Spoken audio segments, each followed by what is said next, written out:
ಸ್ನೇಹಿತರೆ, ಸಾಮಾನ್ಯವಾಗಿ ನಾವೆಲ್ಲರೂ ನಮ್ಮ ಶಾಲಾ ದಿನಗಳಲ್ಲಿ ಆಮೆ ಮತ್ತು ಮೊಲದ ಕಥೆಯನ್ನು ಕೇಳಿರ್ತೇವೆ. ಆಮೆ ಮತ್ತು ಮೊಲದ ನಡುವೆ ಓಟದ ಸ್ಪರ್ಧೆ ನಡೆಯುತ್ತೆ. ಮೊಲ ವಿಶ್ರಾಂತಿ ಪಡೆಯಲು ಮಲಗುತ್ತೆ. ಆ ಸಮಯದಲ್ಲಿ ಆಮೆ ನಿಧಾನವಾಗಿ ಚಲಿಸಿ ಗೆಲುವು ಸಾಧಿಸುತ್ತೆ. ಈ ಕತೆ ನಮ್ಮೆಲ್ಲರಿಗೂ ಗೊತ್ತು. ಆದರೆ ಈ ಕಥೆಯನ್ನು ಈಗ ಪೂರ್ತಿಯಾಗಿ ಮತ್ತೊಮ್ಮೆ ಹೇಳ್ತೇನೆ, ಕೇಳಿ. ಭಾಗ 1. ಒಂದು ದಿನ ಆಮೆ ಮತ್ತು ಮೊಲಗಳ ನಡುವೆ ಓಟದ ಸ್ಪರ್ಧೆ ನಡೆಯುತ್ತೆ. ಆಗ ತುಂಬ ವೇಗವಾಗಿ ಓಡಿದ ಮೊಲ ಆಮೆ ಬರಲು ಇನ್ನು ಸಮಯ ಇದೆ ಎಂದು ವಿಶ್ರಾಂತಿಗಾಗಿ ಒಂದು ಮರದ ಕೆಳಗೆ ಮಲಗುತ್ತೆ. ಆ ಸಮಯದಲ್ಲಿ ಆಮೆ ನಿಧಾನವಾಗಿ ಚಲಿಸಿ ತನ್ನ ಗುರಿಯನ್ನು ಮುಟ್ಟುತ್ತೆ. ಕಥೆಯ ಸಾರಾಂಶ: ನಿಧಾನವಾದರೂ ಎಲ್ಲಿಯೂ ನಿಲ್ಲದೆ ನಿಮ್ಮ ಕೆಲಸವನ್ನು ಮುಂದುವರೆಸಿ ಮತ್ತು ಯಶಸ್ಸನ್ನು ಪಡೆಯಿರಿ.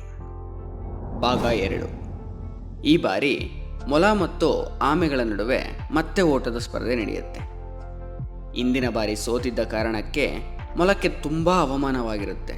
ಆದ್ದರಿಂದ ಈ ಬಾರಿ ಮೊಲ ಎಲ್ಲಿಯೂ ವಿಶ್ರಾಂತಿ ಪಡೆಯದೆ ವೇಗವಾಗಿ ಓಡಿ ತನ್ನ ಗುರಿಯನ್ನು ಮುಟ್ಟಿ ಗೆಲುವು ಸಾಧಿಸುತ್ತೆ.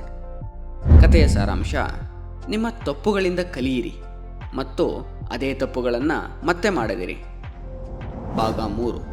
ಈ ಬಾರಿ ಆಮೆ ಮೊಲವನ್ನು ಮತ್ತೆ ಸ್ಪರ್ಧೆಗೆ ಕರೆಯುತ್ತೆ. ಆದರೆ ಒಂದು ಷರತ್ತನ್ನು ವಿಧಿಸಿ ತಮ್ಮ ಮಾರ್ಗಗಳನ್ನು ಬದಲಾಯಿಸೋಣ ಅಂತ ಹೇಳುತ್ತೆ. ಇದಕ್ಕೆ ಮೊಲ ಕೂಡ ಒಪ್ಪಿಗೆ ಕೊಡುತ್ತೆ. ಪಂದ್ಯ ಶುರುವಾಗುತ್ತೆ. ಓಡುವಾಗ ದಾರಿ ಮಧ್ಯದಲ್ಲಿ ಒಂದು ಹಳ್ಳ ಬಂದು ಮೊಲ ಅಲ್ಲೇ ನಿಂತೋಗುತ್ತೆ ಮತ್ತು ಆಮೆ ಅದರಲ್ಲಿ ಈಜಿ ತನ್ನ ಗುರಿಯನ್ನು ಮುಟ್ಟುತ್ತೆ.